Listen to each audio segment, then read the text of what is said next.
Hi, today I'm going to be talking about Klinefelter syndrome and Trisomy X. These are both chromosomal disorders. They are considered disorders and not disabilities because they say that they have an intellectual thinking of a normal average person. Now, Klinefelter syndrome is when a father passes along an extra X chromosome along with the Y. So they have Y chromosome, X chromosome, and another X chromosome, which makes double X chromosomes. Trisomy X is when the mother passes an extra X chromosome. This means the father gives the X chromosome and the mother gives two X chromosomes. So it makes three X chromosomes in a girl.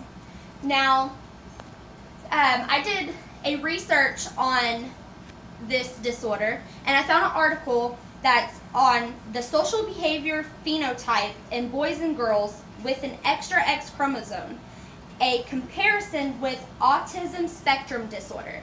That's when they took a group of children with this disability and they took a group of children with ASD and they put them in the same room together. When they put them in the same room together, they observed to see their reactions. Now, they showed significant similarities in social behaviors, meaning they act the same way. They don't like being in groups. They don't like socializing. They keep to themselves, and they would rather be alone than in a group. They also did a study with IQs. They took a normal functioning child, or a group of them, some kids with ASD, and also some kids with that X chromosome disorder, and they tested their IQs.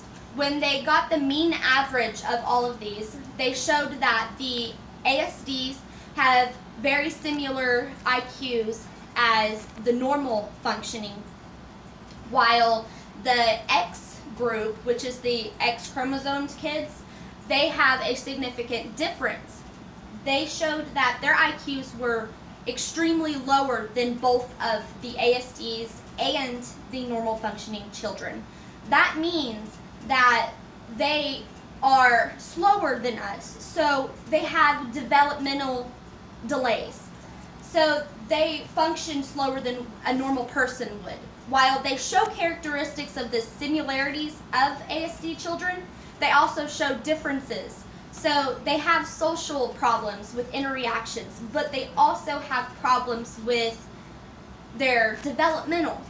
I work for J.D. McCarty Center, and we take in any children with disabilities. That's including this because they do have a delay. While this study showed that they aren't considered a disorder or a disability, they're considered a disorder. Now, we would accept them because they do have a delay in functioning. So, for example, they tie their shoes slower. It takes them longer to do a task than it would for us.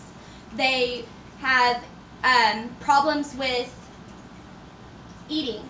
They have a delay with being able to learn how to pick up a fork, learn how to eat with a fork, learn to use the restroom. They have a delay with changing clothes. So we accept children with all these disabilities.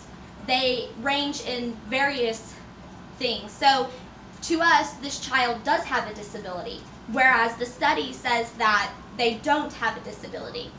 But it does show that they do.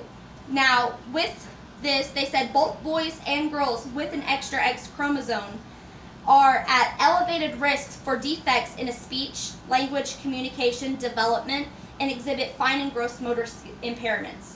That is what I was talking about with the spoons and forks. It's fine and gross motor skills on doing that.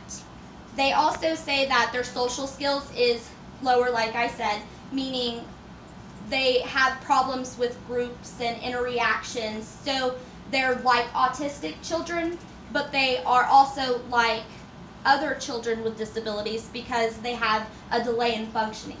Now, these children are like us. They have a normal functioning. They can do what we do.